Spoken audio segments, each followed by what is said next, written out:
ഞാൻ ഇന്നിവിടെ ഉണ്ടാക്കാൻ പോകുന്നതേ ഉഴുന്നുവടയാണ്. അതിനുള്ള ഉഴുന്ന് ഞാൻ അരച്ച് വെച്ചിട്ടുണ്ട്. കുറച്ച് നേരത്തെ ഒരു 2 മണിക്കൂർ കുതിർത്തി വെച്ചിട്ട് കുറച്ച് വെള്ളം ഒഴിച്ചിട്ട് തരിതരിപ്പായിട്ട് അരച്ചെടുക്കണം. എന്ന് വെച്ചാൽ കണ്ടോ, ഞാൻ അത് അപ്പോൾ അതൊന്ന് പൊങ്ങി വരാനത് സഹായിക്കും. അതിനകത്തേക്ക് ആവശ്യമായിട്ട് ഉള്ളി, ഇഞ്ചി, പച്ചമുളക്, കരിവേപ്പില കുഞ്ഞു കുഞ്ഞായിട്ട് അരിഞ്ഞ് വെച്ചിട്ടുണ്ട്. അതെല്ലാം കൂടി നമ്മൾ ഇതിലേക്കിട്ട് പാകത്തിനുള്ള ഉപ്പും ചേർത്ത് ഒന്ന് കുഴച്ചെടുത്തിട്ട് ഞാനിതിനകത്ത് കയ്യിൽ എണ്ണ തെറിക്കാതിരിക്കാനുള്ളൊരു സൂത്രം കാണിച്ചു തരാം കേട്ടോ. ഒരു പാത്രത്തിൽ കുറച്ച് വെള്ളം എടുത്ത് വെച്ചിട്ട് നമ്മുടെ കയ്യിൽ സ്റ്റീലിൻ്റെ അരിപ്പ ഉണ്ടെന്നുണ്ടെങ്കിൽ ആ അരിപ്പ എടുക്കുക. പ്ലാസ്റ്റിക് അരിപ്പയല്ല, സ്റ്റീലിൻ്റെ അരിപ്പ. പ്രത്യേകം ശ്രദ്ധിക്കണേ, പ്ലാസ്റ്റിക് അരിപ്പ എണ്ണയിൽ നല്ല തിളച്ച എണ്ണയിലേക്ക് കൊണ്ടിട്ടിട്ടുണ്ടെങ്കിൽ അത് ചുരുണ്ട് കൂടി പോകും. ഈ സ്റ്റീലിൻ്റെ അരിപ്പയുടെ മുകളിലേക്ക് നമ്മൾ ഈ മാവ് എടുത്ത് വെച്ചേച്ച് നടുക്കൊരു കുഴി ഉണ്ടാക്കുക.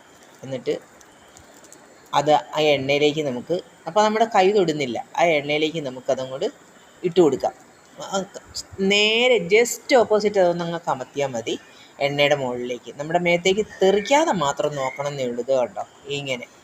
അപ്പം നല്ല ഭംഗിയായിട്ട് നമുക്ക് നല്ല ഷേപ്പിൽ തന്നെ കിട്ടും. അവിടെ ഇവിടെയൊക്കെ കുറച്ചൊരിതുണ്ടാവും, എന്നാലും ഒരു ഷേപ്പിൽ കിട്ടും. നമുക്കത് കൈ കൊണ്ട് എടുത്തിടുമ്പോൾ അയ്യോ കൈ പൊള്ളുമോ എന്നുള്ള ഭയവും വേണ്ട.